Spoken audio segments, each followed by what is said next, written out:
जय हिंद दोस्तों। तो कैसे हैं आप लोग। तो आज हम जो है प्रश्नावली 10.2 को शुरू करने वाले हैं। तो इसमें हमारा पहला क्वेश्चन है क्या है कि वेक्टर ए बराबर आई कैप प्लस जे कैप प्लस के कैप का परिमाण ज्ञात कीजिए।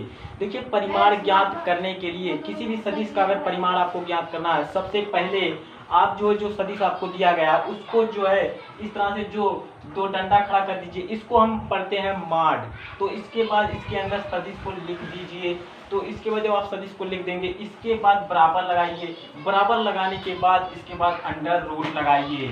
इसके बाद जब अंडर रूट लगा देंगे, इसके बाद अब देखिए जो वेक्टर ए है, वेक्टर ए के जो आई कैप का गुणांक है, आई कैप का गुणांक 1 है, जो कि लिखा नहीं गया है लेकिन हमें यहाँ पर 1 माना जाएगा। तो यहाँ पर जो आई कैप का गुणांक 1 है, तो उस 1 को हम यहाँ पर लिखेंगे।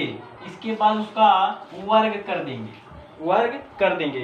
अब इसके बाद फिर वेक्टर ए के जो जे कैप का गुणांक है वो भी 1 है, तो उसका भी उसी तरह से करेंगे। फिर यहाँ पर प्लस लगा देंगे, फिर 1 लिखेंगे, फिर उसका भी वर्ग कर देंगे। तो इस तरह से हो गया। अब जो है इसके बाद फिर वेक्टर ए के जो के कैप का गुणांक है, वेक्टर ए के जो के कैप का गुणांक है वो भी 1 है। तो वो भी जब 1 है तो उसको भी लिखेंगे। इसके बाद उसका वर्ग कर देंगे। देखिए इस तरह से प्लस लगाइए, इसके बाद 1 लिखिए, इसके बाद उसका वर्ग कर दीजिए।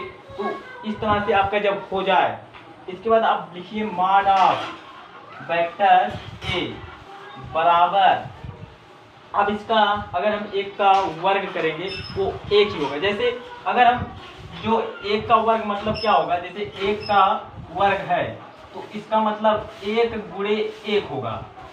तो 1 गुणे 1, अगर इसी तरह से अगर हमारा दिया होता कि 2 का वर्ग है, तो 2 का वर्ग क्या करते हैं हम कि 2 गुणे 2 करते हैं, तो हमारा 4 होगा। लेकिन हमारा यहाँ पर 1 है तो हम 1 का वर्ग करेंगे, 1 गुणे 1 यानी कि 1 ही आएगा, तो हमारा यहाँ पर 1 हो जाएगा। तो इसी तरह से ए भी यहाँ पर भी क्या हो जाएगा, 1 हो जाएगा। फिर इसी तरह से यहाँ पर भी जो है 1 हो जाएगा।